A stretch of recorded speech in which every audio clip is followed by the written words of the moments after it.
What's going on, guys? On this episode of On the Set, I'm reviewing The Mousetrap, a Mickey Mouse slasher film. So, let's get into it.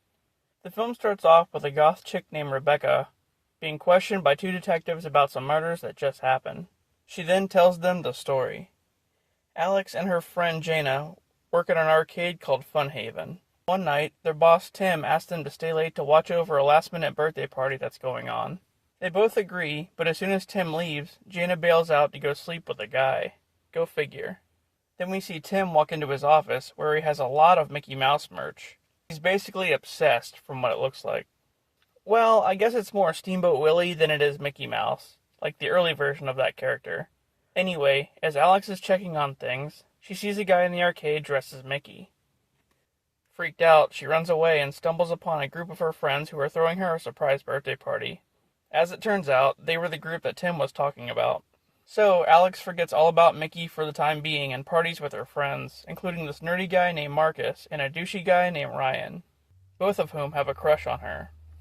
As the night progresses, some of the friends start getting killed off by Mickey, who's been wandering around the whole time.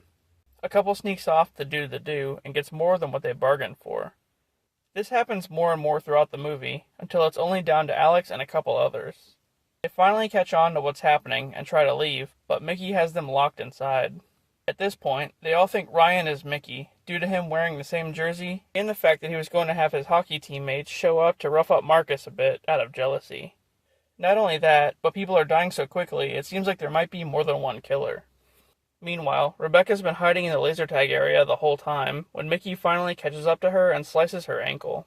The movie goes back and forth between the party and Rebecca being questioned, but the cops not really believing her at all, and still thinking that she's the killer.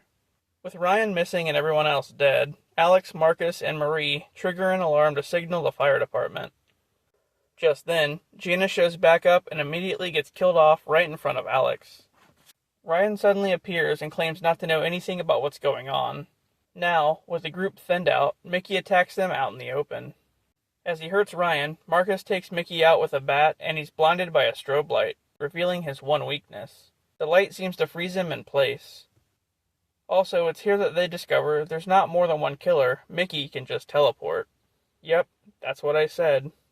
So, knowing this, the group makes a plan to stop Mickey and rig a trap. They lure him out and freeze him with a strobe light, but somehow he manages to get away. Then, just when you think it's over, Mickey teleports right behind Alex and cuts her head off. After this, we get a post-credit scene of Rebecca being let out of her cell by Mickey, who asks her to come play with him. The end. Alright, well, it was a weird movie, I'll admit. A bit low budget and a strange plot, but I liked it. The one thing I didn't get was why Mickey could teleport. And it wasn't even like actual Mickey, it was Alex's boss dressed up like him. And they didn't even bother explaining it, aside from the boss being obsessed with Steamboat Willie. So, what was that about? Anyway, I definitely wasn't expecting Alex to get killed off, or that Rebecca might have been an accomplice somehow. So yeah, that was Mousetrap. Maybe they'll explain all of this other stuff in the sequel, if they have one. I'll see you later.